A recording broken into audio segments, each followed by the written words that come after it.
Hello students, welcome to my YouTube channel Sushma Rajgupta. Students की demand पे आज मैं नया सब्जेक्ट शुरू करने जा रही हूँ, that is cost management of BCom fourth semester.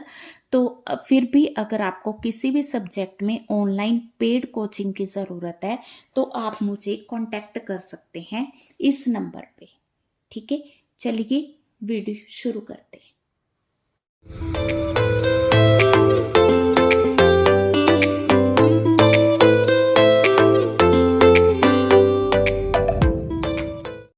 हम लोग शुरू करने जा रहे हैं second chapter, job order, batch and contract costing. हाँ जी, हम लोग करेंगे जॉब ऑर्डर कॉस्टिंग।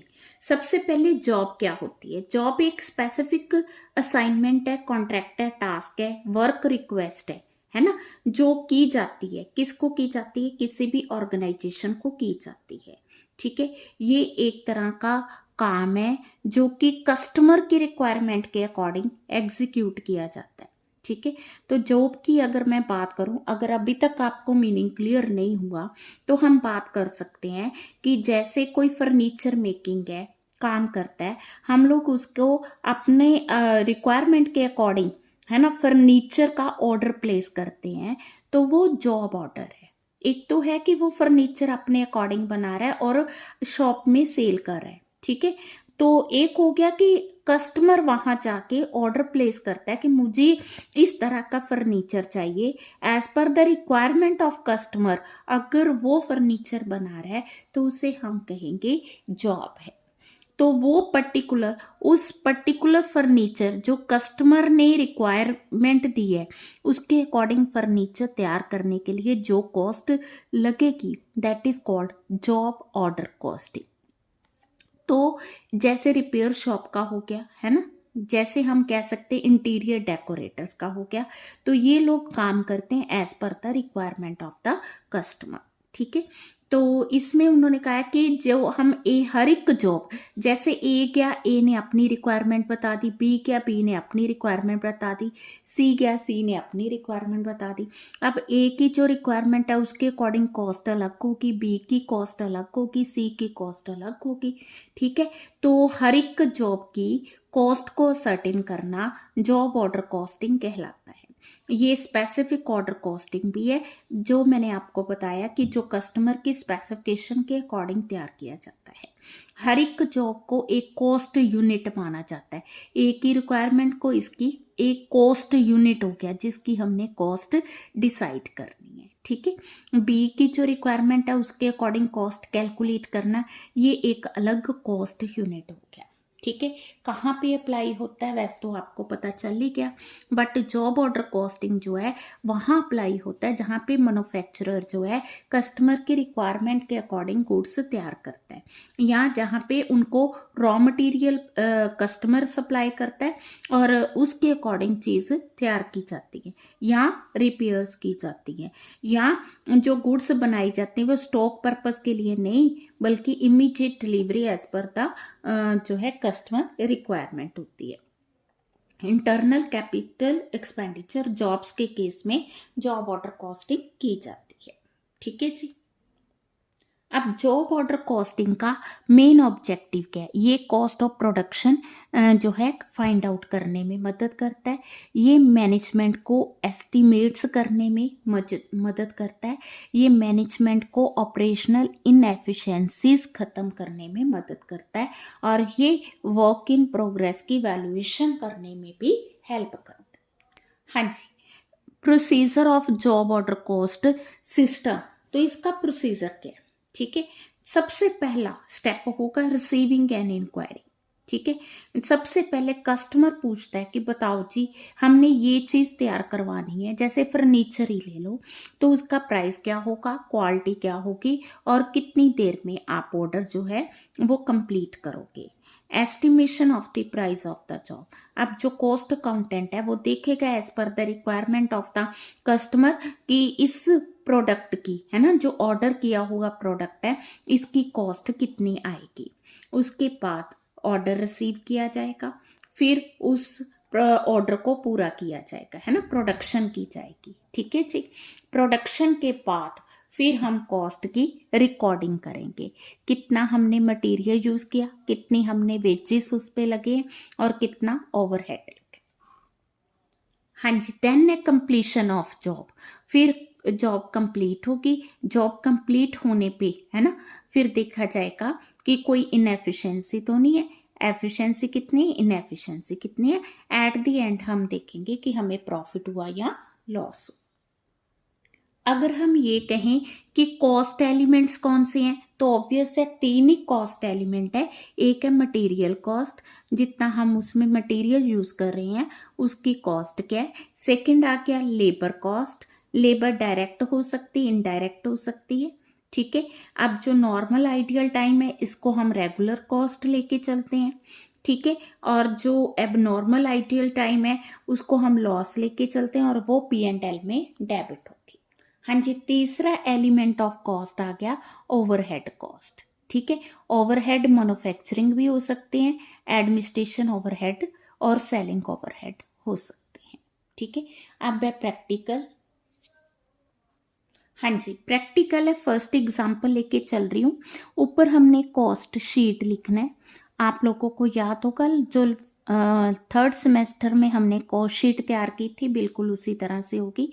सबसे पहले हम लोग लेंगे डायरेक्ट मटेरियल। डायरेक्ट मटेरियल हमें दिया हुआ है दैट इज 1000। उसके बाद आगे डायरेक्ट वेजेस, ठीक है, वेजेस है 2000। प्राइम कॉस्ट, प्राइम कॉस्ट आपकी आ गई 3000। डन। अब हमने लेने हैं इसमें फैक्ट्री ओवरहेड। फैक्ट्री ओवरहेड जो हमें दिया गया है वो दिया गया है 60% ऑफ वेजेस, ठीक है। अब वेजेस कितने हैं, वेजेस है हमारे पास 2000। 2000 का 60% 1200। जब हम फैक्ट्री ओवरहेड ऐड करते हैं तो हमारे पास आती है फैक्ट्री कॉस्ट। फैक्ट्री कॉस्ट आ गई 4200। अब इसमें हम प्लस करेंगे एडमिनिस्ट्रेशन ओवरहेड्स। एडमिनिस्ट्रेशन ओवरहेड या ऑफिस ओवरहेड, ये 20% ऑन फैक्ट्री कॉस्ट है। फैक्ट्री कॉस्ट का 20%, तो फैक्ट्री कॉस्ट है हमारे पास 4200 का 20% दैट इज 840। क्लियर है। तो कॉस्ट ऑफ प्रोडक्शन जो है वो है हमारी 5040। हाँ जी, नेक्स्ट है टेंडर। अब हमने प्रॉफिट लेना है। प्रॉफिट कह रहा है कि सेलिंग प्राइस का 20% है। अब जो हमने कैलकुलेट किया वो कॉस्ट ऑफ प्रोडक्शन है, वो कह रहा है 20% of selling price. Selling price is not given, ठीक है। हमने कंसाइनमेंट में भी किया, क्या किया हमने कि अगर हमें सेलिंग प्राइस का 1/5 दिया है तो कॉस्ट का 1/4 होगा। 1/5 कैसे आया, 20/100 1/5, ठीक है जी। तो कॉस्ट का 1/4 होगा, तो प्रॉफिट 1/4 किसका, 5040, ठीक है। तो ये आ गया हमारा 1260 और सेल प्राइस हमने डिसाइड करना है 6300। अब जो कस्टमर है उसको हम कहेंगे कि जो हमने प्रोडक्ट तैयार करना है वो 6300 में करना है। तो जॉब ऑर्डर कॉस्टिंग या जॉब कॉस्टिंग हमें बताती है कि पर्टिकुलर जॉब की कॉस्ट कितनी है। हाँ जी, नेक्स्ट मैं ले रही हूँ थर्ड एग्जाम्पल। थर्ड एग्जाम्पल में हमारे पास मटेरियल दिया हुआ है क्वेश्चन में। मटेरियल कितना दिया है, 4010, ठीक है जी। देन उन्होंने कहा है वेजेस। वेजेस हमें दिए हैं, 3 डिपार्टमेंट्स हैं, department A, department B, department सी, ठीक है। A department 60 hours, B department 40, C department 20 hours के लिए यूज कर रहे हैं, ठीक है जी। तो इसका बन गया 180, 80, 100। 360 जो है हमारे पास वेजेस आ गए, ठीक है।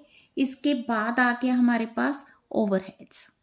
अब अगर हम ओवरहेड्स की बात करें तो ओवरहेड्स हमें डायरेक्ट नहीं दिए हुए, उन्होंने कहा है कि 5000 आवर्स के 5000 ओवरहेड है, ठीक है।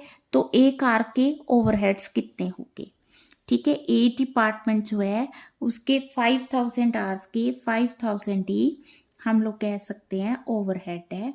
तो पर आवर कितना हो गया 1 रुपी। तो ए डिपार्टमेंट ने कितने आवर्स कंज्यूम किए 60, तो इसकी कॉस्ट कितनी आ गई 60।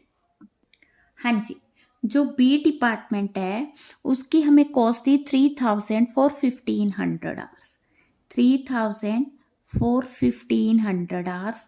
तो इसने कितने आवर्स कंज्यूम किए 40, तो ये आ गई हमारे पास कॉस्ट 80। जो सी डिपार्टमेंट है उसने 2000 for 500, 2000 divided by 500 into number of hours कितने हैं दैट इज 20, ठीक है जी। 4 ये आ गया 80 टू 20, ठीक है जी। ठीक इस तरह से हम ओवरहेड कॉस्ट लेंगे।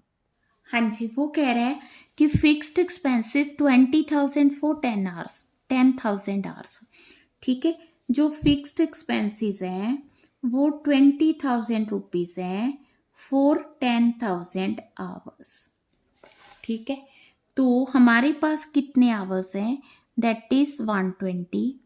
तो 120 की कॉस्ट क्या होगी इट इज 240, ठीक है। टोटल कॉस्ट हम लोग कैलकुलेट करेंगे। टोटल कॉस्ट हमारी आ गई 4830। अब इसमें हम लोग ऐड करेंगे प्रॉफिट, फिर हमारे पास आएगा सेलिंग प्राइस, ठीक है। प्रॉफिट वो कह रहा है 25% ऑन सेल, ये तो हमारी कॉस्ट है।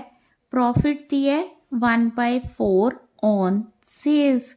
उसी तरह से अगर सेल का 1/4 है कॉस्ट का 1/3 होगा, ठीक है। 1/3 ऑफ कॉस्ट इट इज 1610, ठीक है। सेल प्राइस आपका आ गया 6440। हाँ जी, फोर्थ एग्जाम्पल करते हैं।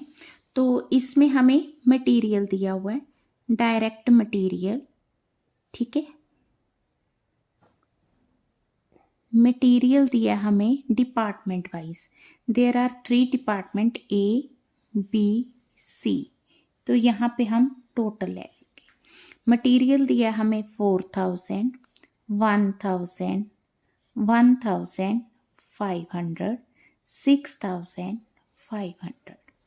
देन हमें लेबर दी है, वेजेस दिए, ठीक है। 3 into 300, 900 for department A, 4 into 200, 800 for department B, 5 into 400, 2000 for department C. तो ये आ गया हमारा 3700। फिक्स्ड प्रोडक्शन ओवरहेड्स हमें दिए हुए हैं, अमाउंट इज ₹5 पर लेबर आवर। तो लेबर आवर्स है हमारे पास 300, 205 plus 4 900, 900 hours multiply by ₹5 it is 4500। तो इससे हमारे पास आएगी वर्क्स कॉस्ट। वर्क्स कॉस्ट आ गई हमारी कितनी 14,700। इसमें हमने प्लस करना है, क्या प्लस करेंगे एडमिनिस्ट्रेशन ओवरहेड। एडमिनिस्ट्रेशन ओवरहेड कह रहा है, क्या कहा क्वेश्चन में 80% of work cost, work cost का 80%। वर्क कॉस्ट है हमारे पास 14,700, इसका 80%, हाँ जी 11,760। टोटल कॉस्ट आ गई 26,460। हाँ जी, हमें मार्जिन ऑफ प्रॉफिट दिया है 20% on sale, again it is on sale. Sale का 20%, सेल का 1/5, कॉस्ट का 1/5, 4, प्रॉफिट आ गया 1/4 26,460। ठीक है जी, तो ये आ गया हमारा 6615। तो sale price addition of these to 57,033। तो हम लोग जो है ये वाली जॉब इतने प्राइस पे जो है एक्सेप्ट करेंगे।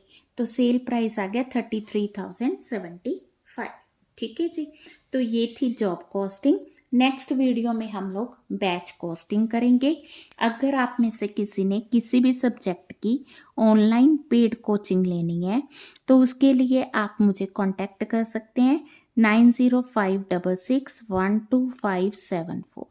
वीडियो अच्छी लगी वीडियो को लाइक करें, चैनल को अभी तक नहीं सब्सक्राइब किया तो ज़रूर सब्सक्राइब करें और ज़्यादा से ज़्यादा शेयर करें। Thank you.